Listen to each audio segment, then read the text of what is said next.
Hi everybody, welcome back to Joe's RC Corner, and today we're going to be back on the Lanier Stinger 40. So stay tuned, and we'll get started on her.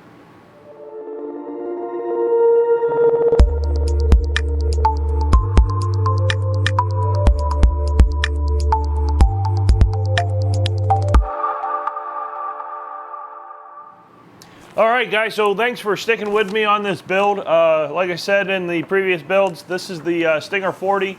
We're building it for a fellow club member that has been flying for about a year, and he is advancing now into some more advanced sports aerobatic airplanes.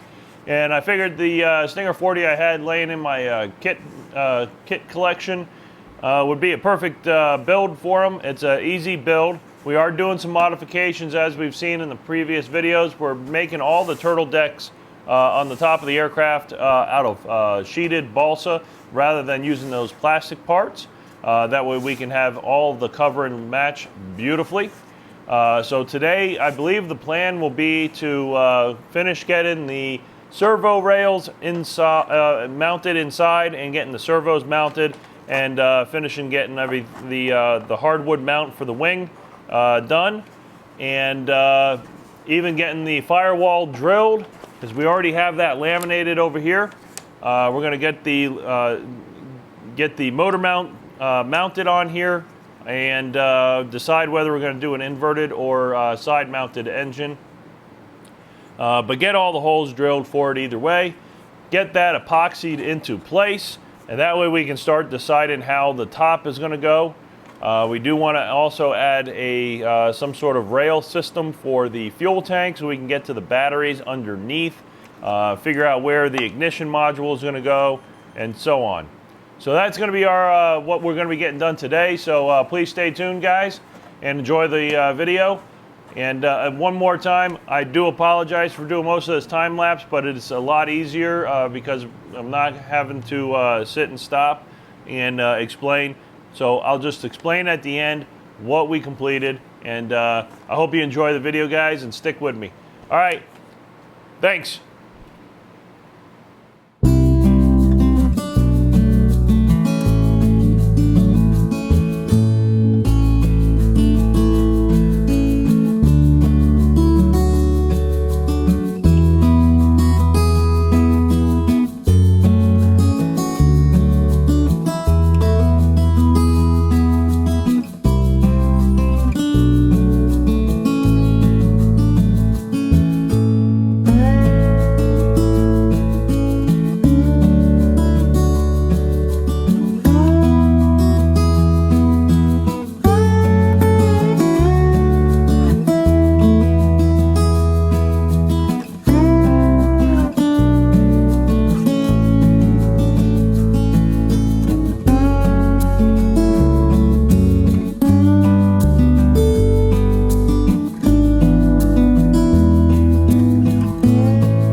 Okay, guys, so welcome back to Joe's RC Corner after that time lapse of building the Lanier Stinger.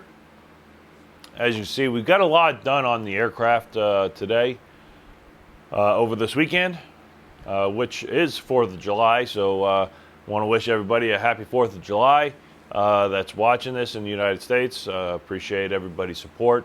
Been getting a pretty big influx of new subscribers, so I appreciate everybody showing their support by hitting that subscribe button. It really does help a lot, and it doesn't cost you guys anything. So I really do appreciate it, and I hope you enjoy all the videos that I'm producing, and I hope you guys really enjoy watching the content, because I do enjoy building these airplanes and showing you all my experience with building them and going out and flying them, and everything that I've learned over the years of flying model airplanes. So with that, I want to go ahead and take a quick look at the plane here. So as you know, we're replacing the ABS parts with the balsa sheeted parts here, such as the turtle deck. We will eventually get to this, but we need to finish the wing first, and also this front section here. We do have Fiberglass Specialties fiberglass cowl that's going to be coming to replace this area. Now, we went back and forth on how to mount the engine. We are running the Evolution 9cc, which is equivalent size-wise to a 60. Will fit perfectly fine in this airplane and should perform extremely well running a 12.6 prop. Now, the issues that as I was looking at the plans and sizing up the engine, I was going to have some issues. Is the engine on the mounted sideways? It was going to make it to where we needed to cut out tons of the cowl over here and have that cable on the outside, and I really didn't neither one of us really wanted to do that. So what we've decided to do is go ahead and use the standard muffler opposed to the pit style muffler, and just have the muffler on the side. I know the pit style muffler would sound better, but having to cut out half of the cowl was not going to be wasn't going to look really nice. So we decided we're going to mount the engine inverted, and with the gas engine it's not so bad. It tends to run really well, no issues with it inverted. So we're going to go ahead and do that. We've already got the engine mount holes, the blind nuts, everything in there for the engine in the front, so we did that today. We also got the firewall and the plywood plate installed on the bottom so we could get the landing gear on it to do a trial fit. Everything fits really nice. Now we need to go back inside and add all the triangle doubler stock in here to make sure that nothing twists, nothing pulls, nothing breaks with that engine. So we'll be doing that next. So that'll be on next week's video. The other thing, we did also get the tail feathers. Move the pilot here. We did also get the tail feathers hinged and trial fit here. And we're using Dubro pin hinges, so we'll get all that taken care of. Yeah, everything fit really nice, very good, and no issues. We got full motion of the elevator and the rudder, so all looks really nice. The hardwood mount that we added for the tail wheel, and we got the tail wheel mounted as well, trial fit. The other parts, get that set down. We also got the a Futaba servo tray installed in there, so we have the throttle, elevator, and rudder mounted in there, so we can mount the servos easily. And now we can figure out how high, once we get the servos, we need to have the Dubro push rod guides, how high they need to be, and then brace them on this end. That'll look really good. So we're going to continue on with the build. That's pretty much all we had for today, so I hope you enjoyed the video. So I appreciate everybody sticking with me on this build. Appreciate all the new subscribers. Thank you very much. I appreciate that. And hope to see you on the next video. And maybe on the next video, we'll go over a little bit on what's going on with the Cap 232 from Hangar 9 and also the Giles 202. I have gotten a few flights on them, having some issues with the Cap 232, mostly due to inexpensive servos, so I want you guys to learn from my mistakes. I bought Corona servos for the Cap 232, and definitely having some issues with them. So if you guys are interested, go ahead and put a comment down below, and I'll let you guys know what's going on with those on the next video. So keep building and keep watching, guys, and I'll see you on the next one. See ya.